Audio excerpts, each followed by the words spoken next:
WP, you are a demon who ran away from hell and decided to live in the human realm in disguise. All was going well until someone breaks into your house, kills your dog and steals your car. Without knowing what you are.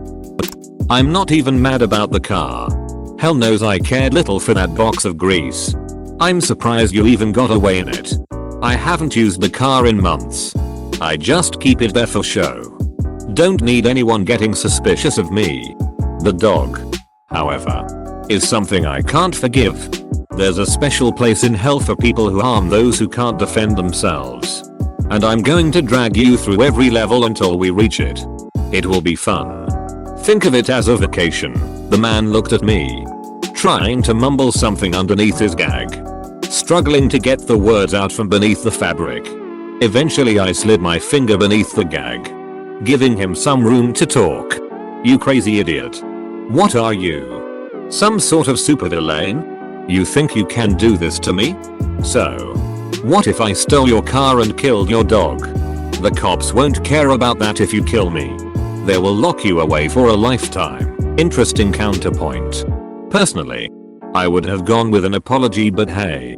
No saving a bastard now, is there? I slid my finger free, letting the gag return to its previous position. What to do? Could get some leeches. Or maybe even a chainsaw. Although I would need to ask Ted to borrow his chainsaw again, and honestly, I feel kind of bad about borrowing his stuff so often. The man said, kicking his feet at the floor, rolling around, trying to free himself. His arms bound around his back, leaving him to roll back and forth. Yes. I will be with you soon. I know. How about I get some imps and their pitchforks? No. What am I doing? That's the demon in me talking. Snugglefluff wouldn't want an owner that torments people. Consider yourself lucky, human. I have gifted you some forgiveness. I removed the man's gag, watching as he hurled his next assault of words at me. You're insane. I'm going to tell everyone about this. How you are just some sadistic idiot who thinks they are some sort of demon. Now, let me go. You really don't know when to keep your mouth shut, do you? I don't think I'm a demon. I am one. The fake skin I molded melted from my body like wax, pooling at my feet. Underneath was my beautiful blood red skin. My pajamas stayed on my body, the mold escaping the clothing, leaving me in a I love my pup pajama shirt and a pair of shorts. A strange look for a demon. No doubt. Help me. Please God help me. I didn't know I was messing with a demon. Please strike him down, he cried, his rolling getting more frantic, banging against the walls of my shed. Is everything alright, Samuel? Ted called out. My neighbor no doubt hearing the commotion. Yes Ted. Just got a problem with a wasp's nest. I got a friend to help me and he's being a little dramatic. Tell Christine her muffin recipe was just amazing. The strawberry mint infusion just wowed my book club. That's very kind of you. Ted, would you like to come over next week? The big fight's on. I know you said watching two people fight each other reminds you of home. It would honor us to have you. I watched as the man tried to talk again, shoving a bunny slipper into his mouth, keeping him silent. That sounds lovely. I might move though. You know how it is. My work is a real pain. If things go well, maybe I can visit. Anyway, I should get back to it, right? That's a shame. Let me know if you change your mind. Oh. Mind keeping it down too? The little ones are asleep. Oh. Beth and Jason? Sorry. I'll wrap this up. I owe them an ice cream, huh? They will take you up on that. Have a good one, Samuel. You too. It was a shame. I would have to move after this. I enjoyed his company. The man had a kind naivety about him that was refreshing for a human. With that done, I crouched before the man, placing my fingers against his chest. Don't worry. This will only hurt for about 50 years. After that you will be a mindless husk in purgatory. Before he could respond, I summoned his soul, pulling the blue orb from his chest, watching him fall motionless. With the soul retrieved, I blew some air onto it, dusting off the personality that was embedded in it. Now, let's go revive my snuggle fluff. I headed inside, looking at the cleaned murder scene. Crouching before the body, placing the soul into the pup's mouth. I summoned the soul of my snuggle fluff back into this body. A ray of light lit up the room as the soul returned. My pup's injuries vanishing as I offered him a second chance at life. After a few moments, my pup got up, a little dazed at first, before jumping up to me, allowing me to scoop him up. I missed you so much, Snuggle Fluff. Did you miss me? Don't worry, I won't let that happen again. Oh, and look at you. A nice human soul. You'll get to live another 30 years. You are going to be one old puppy, I said, praising the pup. Yes, you are. With my dog revived, I exited my home, snapping my fingers as a fire erupted from the floor, igniting the house. It was a pretty sight to watch, reminding me of home. As the flames wildly sparked up, I made sure that they didn't spread to Ted's house. Not about to harm the friendly neighbor I had. With the fire roaring, I gave my puppy a kiss on his forehead before summoning a demonic portal, choosing my next destination on Earth to live. And NBSP, and NBSP, and NBSP. If you enjoyed this, feel free to check out my subreddit r/sadnesslaws, where I'll be posting more of my writing. I've been working on my anger problems. See, when you're a demon, you got a lot of hellfire in you. Burns deep and hot. I used to feel it over every little thing. Traffic, loud noises, idiots blocking the aisle at the store, politicians, housing prices, minimum wage. There is so much in the human world to be fucking furious over. But even devils can change. That's what I tell myself. At least, I've turned my life around. Got a dog, Murphy. Big old woolly bastard mutt. I love him with all the heart I never knew I had. Managed to get a piece of shit car and my own flat.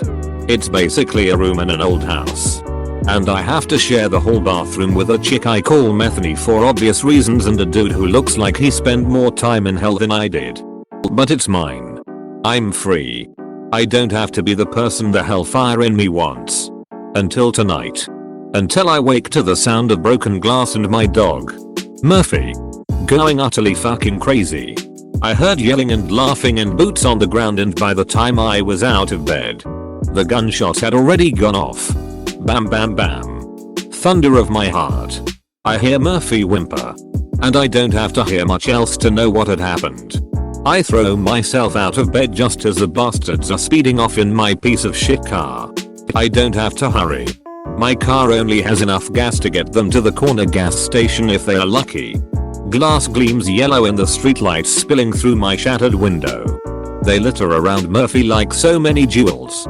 And his blood seeps so dark it's almost black beneath them. He's already gone. I won't tell you what he looks like. He looks like despair given form. I don't cry. Demons never cry. But that hellfire bites so hot at my stomach. It might devour me from the inside out. Like I said, I've been working on my anger management. But nothing prepares you for this. I get some chalk from my bedroom, and I draw the summoning circles I haven't drawn in years. Since I fled hell.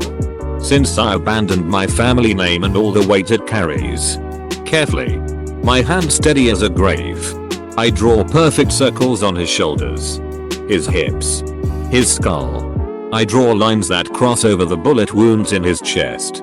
He was shot while charging, barking, baying mad. Anything to save me.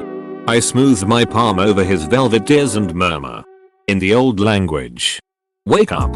Murphy's eyes open, burning dark red, and they stare at me with all the rage hellfire holds. "Let's get those bastards," I hiss. Murphy isn't alive again. Exactly. It isn't even him. It's the collective hate of hell sinking into him, filling up that space that once held his perfect gentle soul. But it's reassuring to jog alongside him through the sticky summer night. Easy enough to follow my car. It leaks oil like a fucking underserviced tanker. So I just follow the trail. Down the road. Past the gas station. Past the crack den on 2nd and Lincoln. Down an alley where my headlights still burn now. Devil eyes in the dark. I turned down the alley with nothing in my hands but a lead pipe I found along the way. I'd been too mad to even think about weapons. The demon part of me wanted to kill them with my bare hands. 3 figures stand around the car. Silhouetted in the dark. They're tall. Male. Looming. No good demon is afraid of death. Hey. I yell. And the demon Murphy snarls with me. That's my fucking dog you shot. One of the figures turns. The ringleader. Judging by how deferently the others like at him. Then this must be your car. 2. I recognize that voice from somewhere. Maybe someone I double crossed. But my drug dealer is just a chill disc golfer who sells me weed after a game once in a while. So I've kept my heat down here. Kept to myself. Worked my shitty minimum wage pizza job and come home to my dog. My own perfect little piece. Slaughtered. My eyes narrow. Who the fuck are you? All 3 of them cackle. And now I recognize them. It's a sound like death knells. Like grave thieves planning their next hit. The ringleader steps close enough for me to see his face in the light. He wears a human skin like me. But I'd recognize those slitted amber eyes anywhere. Don't you have any self-respect? What good demon asks questions after their damn dog has been shot? Demon Murphy tenses at my side to attack. I hold up a hand. It could be the summoning magic or whatever drops are left of my good boy's soul. But the dog stays at my side. Rigid. Hackled. I growl. What are you doing here? Reminding you who you are. Who you're meant to be. You forgot your hellfire. Little brother. He paces around me. His cronies just watch smirking from beside my car. Your father's greatest shame. That's all I ever wanted. I say. A prince of hell. Serving pizza. Playing with fucking mongrels. This isn't what you're meant to be. I'm here to show you sense. Remind you what that good hot rage feels like. I glare up at my brother's face. Of course I remember. We used to torment humans together. Burn and pillage and destroy and laugh about it later. The guilt makes my stomach spin sickly. I never forgot. I whisper. I let my fist relax at my side. I hope you feel better now. My brother's sly grin falters. He gestures down at my dog. You won't even avenge him? He avenged himself. I click my tongue at him and say.